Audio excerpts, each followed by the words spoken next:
Hello friends, स्वागत है आपके अपने यूट्यूब चैनल गायत्री ऑफिशियल में। आपका offer of appointment for the post of constable tradesman 2021-2022 2021-22 constable tradesman भर्ती के ऑफर ऑफ अपॉइंटमेंट यानी कि फाइनल सिलेक्शन के लेटर्स जो हैं वो कैंडिडेट्स के जारी हो चुके हैं। कल कुछ कैंडिडेट्स के लेटर्स जारी हुए हैं, मेल पर उनको तुरंत मिल गया और बाई पोस्ट भी आपका लेटर जो है वो बाई पोस्ट भी आ रहा है, लेकिन आप मेल पर जो आ गया है उसको आप प्रिंट निकलवा लीजिए, वही आपके लिए सफिशिएंट है, बाई पोस्ट आए या ना आए।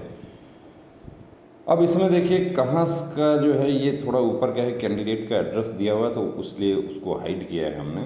With reference to your application for the post of constable tradesman in BSF and consequent upon qualifying the prescribed recruitment test for above post, I am directed to inform you that you have been provisionally selected for the post of constable washerman in BSF। revised पे matrix level, ये जो है पे scale है, total कितना मिलेगा, total जो जितना GD को मिलता है स्टार्टिंग में लगभग 35,000 प्लस स्टार्टिंग पे होगी आपकी। और your appointment to the above post is subject to the following terms and conditions. अब टर्म्स एंड कंडीशंस क्या है कि आप BSF एक्ट एंड रूल्स के अधीन आपको काम करना होगा और प्रोविजनल है till receipt of a no adverse character. देखिए करेक्टर का आपका जो वेरिफिकेशन है वो आपके पुलिस स्टेशन से होगा, आपके जो डॉक्यूमेंट हैं उनका भी वेरिफिकेशन होगा, जो संबंधित अथॉरिटी जिन्होंने वो डॉक्यूमेंट्स जारी किए हैं उनके वहाँ से वेरिफिकेशन होगा। यदि उसमें किसी प्रकार का कोई एडवर्स रिपोर्ट आ जाता है तो आपके लिए परेशानी हो जाएगी।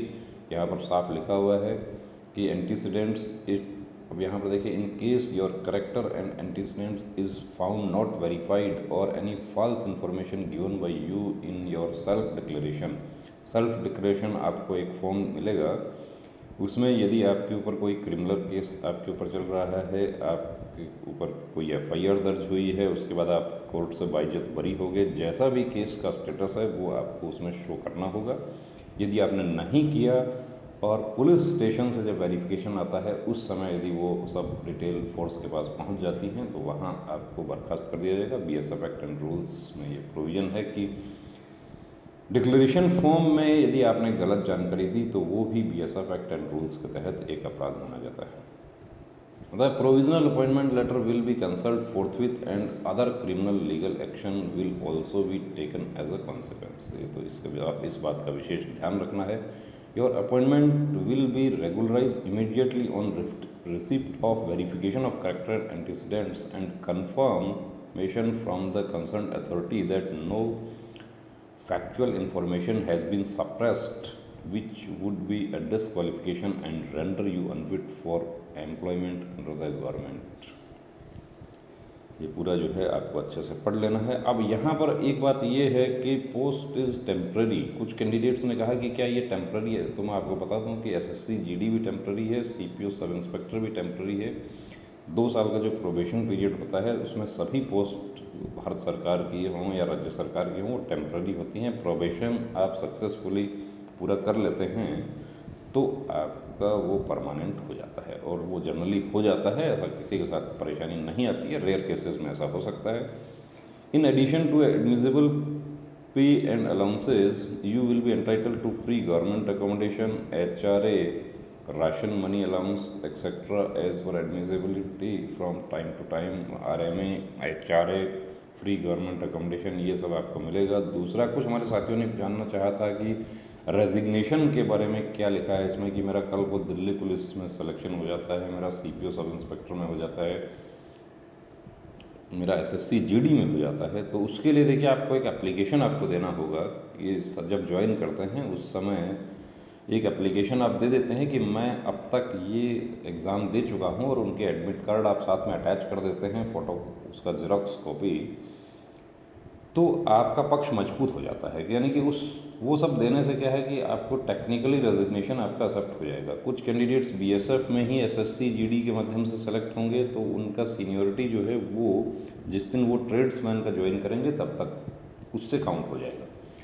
तो इस बात का विशेष ध्यान रखना है। इसके लिए ऑलरेडी हमने वीडियोस बनाए हुए हैं। साथ में यहाँ पर ये भी कहा है कि आप यदि 10 साल से पहले रिज़ाइन करते हैं तो 3 महीने का सैलरी या ट्रेनिंग कॉस्ट जो भी ज़्यादा होता है वो आपको पे करना होगा। तो 3 महीने तक तो देखिए वो सैलरी ही ज़्यादा होती है, लेकिन उसके बाद ट्रेनिंग कॉस्ट लगभग 1400-1500 रुपये के आसपास जो है वो अभी पर डे का कॉस्ट होता है। वो आपका यूनिट अकाउंटेंट जो है वो कैलकुलेट करके देते हैं कि कितने दिन की आपकी ट्रेनिंग हुई, क्या किट क्लोथिंग आपको इशू हुआ है, कितना उसमें से आपने यूज़ कर लिया, कितना रिटर्नेबल है, वो सब डिपेंड करता है ऑफिसर पर। कौन कौन से डॉक्यूमेंट्स चाहिए उसके बारे में कल भी हमने बताया था, आज फिर बता देते हैं कि certificate of education and other technical qualification, that is experience certificate of respective trade, matriculation और equivalent certificate as proof of age, character certificates from 2 gazetted officers in prescribed format attach आया है उसके साथ में, वो भी आपको दिखा देंगे कैरेक्टर सर्टिफिकेट। और SC ST OBC EWS का इसमें नहीं लिखा, लेकिन वो आपको बता दूं कि EWS सर्टिफिकेट जो है भी है प्रेस्क्राइब्ड फॉर्मेट में आपको लेकर जाना है। If you are serving in government, semi government service, discharge release certificate, 5 passport size latest photographs, domicile residential certificate, undertaking and medical fitness certificate format attach है, Aadhaar card, PAN card, copy of front page of your savings account passbook along with cancelled cheque. तो जिन candidates का State Bank of India में account नहीं खुला है वो अपना अकाउंट खुलवा लें। चेकबुक के लिए दरख्वास्त दे दें। पैन कार्ड नहीं बना हुआ है, पैन कार्ड के लिए दरख्वास्त लगा दें। आपका कोई डॉक्यूमेंट का आपका इशू है तो वो सब कंप्लीट कर लें। साथ में यहाँ पे कहा गया है कि you will not be entitled for any TADA for joining your first appointment. की फर्स्ट अपॉइंटमेंट पर आपको किसी प्रकार का TADA आपको नहीं मिलेगा। This offer of appointment is further subject to, यहाँ पर ये कहा है कि कुछ शर्तें और हैं कि सेकंड मैरिज, पहली पत्नी या पति के जीवित रहते हुए कोई दूसरा मैरिज कर लेता है तो वो नियुक्ति पाने का अधिकार नहीं है। टेकिंग ऑफ एन ओथ, इसमें कहा गया है कि Constitution of India or making a solemn or affirmation to the effect prescribed format, in case any of the above conditions are not fulfilled, the department will not entertain any claim or damages and other losses suffered by you. You will be put through basic training for a specified period, जो कि लगभग 9 महीने के आसपास होता है। Failure in basic training shall render you unfit for further retention in force, कि आप बेसिक ट्रेनिंग में आप क्वालिफाई नहीं हो पाते हैं तो आपको घर भेज दिया जाता है। और घर ही नहीं, एक घर भेजने का एक डायलॉग होता है फोर्स में कि सूखा घर भेज दिया जाएगा। तो सूखा घर भेजने का मतलब है कि आपको किसी प्रकार के कोई बेनिफिट उसके नहीं मिलेंगे। You shall be liable to serve in any part of India as well as abroad, विदेश में या देश में कहीं भी आपको तैनात किया जा सकता है। The appointment is provisional and subject to the conditions mentioned above and your character and entry. यहाँ पर देखिए सबसे बड़ी चीज़ है कि कैरेक्टर सर्टिफिकेट, पुलिस स्टेशन से जो आपका कैरेक्टर वेरिफिकेशन होगा। कुछ कैंडिडेट्स ने बड़ा आर्ग्यूमेंट किया, करते रहते हैं आर्ग्यूमेंट, कि दूसरे डॉक्यूमेंट्स का कोई वेरिफिकेशन नहीं होता, सिर्फ कैरेक्टर का ही वेरिफिकेशन होता है, जो पुलिस स्टेशन से होता है। वो तो पुलिस स्टेशन से नहीं, वो एक्चुअली DM ऑफिस से होता है। DM ऑफिस में आपके डोजियर आपका आता है और उसके बाद वो जाता है SP ऑफिस में। SP ऑफिस में डिस्ट्रिक्ट स्पेशल ब्रांच है, DSB बोलते हैं उसको। डिस्ट्रिक्ट स्पेशल ब्रांच जो है उससे वो फर्दर आपका करेक्टर जो है वो स्टेट IB जो है वो उसके माध्यम से आपके पुलिस थाने में जाता है। अब पुलिस स्टेशन से आपका करेक्टर होगा कि आपके खिलाफ कोई मुकदमा तो दर्ज नहीं है। आप 1 साल 18 की उम्र होने के बाद 1 साल से ज़्यादा आप जहाँ भी रहें वहाँ का पूरा डिटेल आपसे मांगा जाएगा। आपने पढ़ाई की है, राजस्थान के रहने वाले हैं, जम्मू कश्मीर में पढ़ाई की है तो 1 साल से ज़्यादा के समय के लिए वहाँ रहे हैं, वो डिटेल भी आपको देना होगा। उस संबंधित थाने से भी आपका पुलिस वेरिफिकेशन होगा। लेकिन जो आपके डॉक्यूमेंट्स होते हैं उनका आपको पता नहीं चलता। करेक्टर पुलिस का वेरिफिकेशन का इसलिए पता चल जाता है कि पुलिस थाने से, संबंधित पुलिस थाने से बीट कांस्टेबल आपके घर पे आता है। वो 2 आसपास के प्रतिष्ठित व्यक्ति हैं उनका सिग्नेचर लेता है, इसलिए सबको जानकारी हो जाती है कि पुलिस वेरिफिकेशन हो गया। लेकिन जो अदर डॉक्यूमेंट्स हैं उनका वेरिफिकेशन तो डायरेक्ट होता है, जो उसको जारी करने वाला अथॉरिटी है उससे डायरेक्ट होता है, इसलिए हमें उसकी जानकारी नहीं हो पाती। कॉन्ट्रीब्यूटरी पेंशन स्कीम के बारे में कहा गया है। इसके अलावा अब इसमें एड्रेस दिया हुआ है कि कहाँ ज्वाइन करना है, तो यहाँ ज्वाइन करना है frontier headquarter BSF South Bengal. अब कितना डेट दिया है, डेट दिया है ऑन, देखिए कई बार इसमें लिखा रहता है ऑन और बिफोर। ऑन और बिफोर का मतलब है कि आपको लेटर मिला, आप दूसरे ही दिन आप ज्वाइन कर सकते हैं, लेकिन ऑन लिखा है तो 13 को ही आपको ज्वाइन करना है। 12 को जा सकते हैं, 11 को जा सकते हैं, लेकिन बहुत ज़्यादा पहले जाएंगे तो वो हो सकता है कि आपको लौटा दें।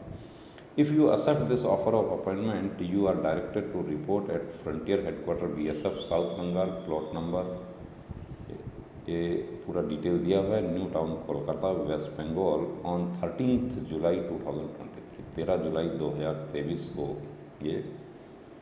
Otherwise this offer will be treated as cancelled. कुछ कैंडिडेट्स ने जानना चाहा था कि मैं एसएससी जीडी का मेडिकल है, मेरा सीपीओ का मेडिकल है, मेरा ये है, फलाना है, ये है, कि मैं ना जाऊं तो क्या होगा। इसमें जो लिखा हुआ है वो आपको बता देते हैं कि 13 को आप यदि नहीं पहुंचते हैं तो आपका, हाँ आप 13 को नहीं पहुंच पा रहे हैं, आपका कोई मेडिकल है, आपका कोई दूसरा इशू है, आप इस अपना जो भी आपको हेडक्वार्टर आपको दिया है उस हेडक्वार्टर को एक इत्तला दीजिए, जहाँ से ये ये ऑफ़र ऑफ अपॉइंटमेंट जारी हुआ है उनको उसकी एक कॉपी दीजिए, फोर्स हेडक्वार्टर को एक कॉपी दीजिए, ताकि आपका पक्ष मजबूत रहे और आप 2 दिन 4 दिन 5 दिन बाद भी आप जाते हैं तो वो लोग आपको ये नहीं कह सकें कि आप क्यों आए, या वो आपको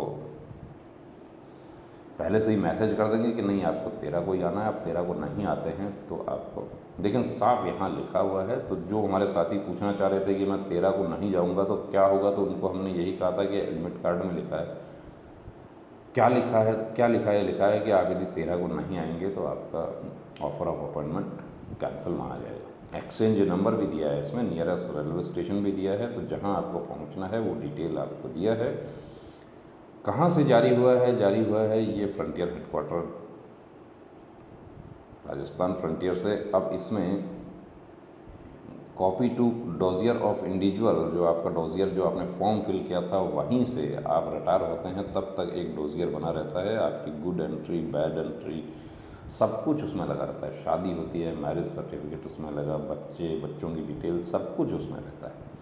फाइल जो है गार्ड फाइल में, और 84 बटालियन बीएसएफ 84 इनका यूनिट अलॉट हो गया है। तो पहले फ्रंटियर हेडक्वार्टर आईजी हेडक्वार्टर में रिपोर्ट करना है, उसके बाद फर्दर इनको 84 बटालियन में इनको भेज दिया जाएगा। ये यूनिट का डिटेल दे दिया। अंडरटेकिंग जो है वो ये है कि it is certified that during the intervening period of my initial medical examination date and the date of joining, I did not suffer from any disease, injury and not been hospitalized, received treatment for any ailment, nor concealed any facts before the examination medical authority which is detected at a later stage would be a reason for my unfitness in the service. Place, date ये आपको fill करके ले जाना है। यदि आपको कुछ समझ नहीं आता है इसमें तो आप ब्लैंक छोड़ के ले जाएं इसको, वहाँ पर आपको फिल करवा दिया जाएगा। लेकिन ये जो मेडिकल सर्टिफिकेट है ये आपको अपना सिग्नेचर करवाना है। जो भी आपका ब्लॉक लेवल का या डिस्ट्रिक्ट लेवल का हॉस्पिटल आपके नज़दीक है, गवर्नमेंट हॉस्पिटल, वहाँ से आपको ये बनवा कर ले जाना है। Examined the candidate and certified that name years did not suffer from any disease, injury from the date of initial medical examination held on this date which could be a reason for unfitness. The candidate is declared ये correct certificate of character. Certificate of character जो है वो देखिए gazetted अफसर से आपको signature करवाना है, इसका कॉपी करवा लेना है, दो कॉपी में ये लगेगा, और फिर इसमें एसडीएम से इसको काउंटर साइन करवाना है। यहाँ पर इसके लिए पहले से हमारे वीडियो बने हुए हैं, 2019 की भर्ती के भी बने हुए हैं, वो आप देख सकते हैं। ओबीसी का सर्टिफिकेट जो है वो आप एक नया बनवा लीजिए, तो जिसका परफॉर्मा इसमें साथ में आया है, और ये हो गया हमारा कंप्लीट। तो करेक्टर सर्टिफिकेट साथ में आ रहा है। कहाँ से बनेगा? गज़टेड अफ़सर। अब गज़टेड अफ़सर कौन है? सरकारी स्कूल के प्रिंसिपल क्या गज़टेड अफ़सर हैं? क्या बिल्कुल गज़टेड अफ़सर हैं। डॉक्टर्स गज़टेड अफ़सर हैं। तो जो पे स्केल के अकॉर्डिंग गज़टेड अफ़सर हैं, अब वो गज़टेड अफ़सर आपके रिलेटिव नहीं होने चाहिए, नहीं क्लोज़ रिलेटिव नहीं होने चाहिए, आपके फैमिली मेम्बर नहीं होने चाहिए। कितने साल से आपको जानते हैं, तो वो 2 साल, 5 साल, 3 साल, 6 मंथ जितना भी है वो आपको जानते हैं, इतना पर्याप्त है। Signature, office seal. एक चीज़ का और ध्यान रखना है कि एसडीएम ऑफिस का जो आप सिग्नेचर करवाते हैं, तो एसडीएम ऑफिस का जो गोल मोहर होता है वो इस पर ज़रूर लगवाएं। प्लेस, डेट और फोटोकॉपी इसका पहले से ही 2-3 कॉपी करवा के रख लेंगे, यदि कोई मिस्टेक हो जाए तो उसको आप करेक्ट कर सकें।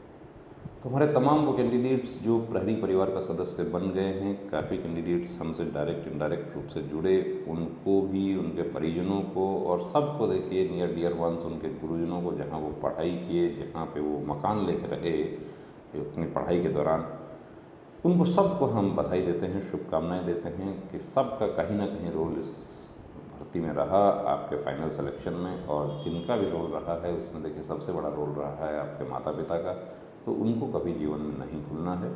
जय हिंद।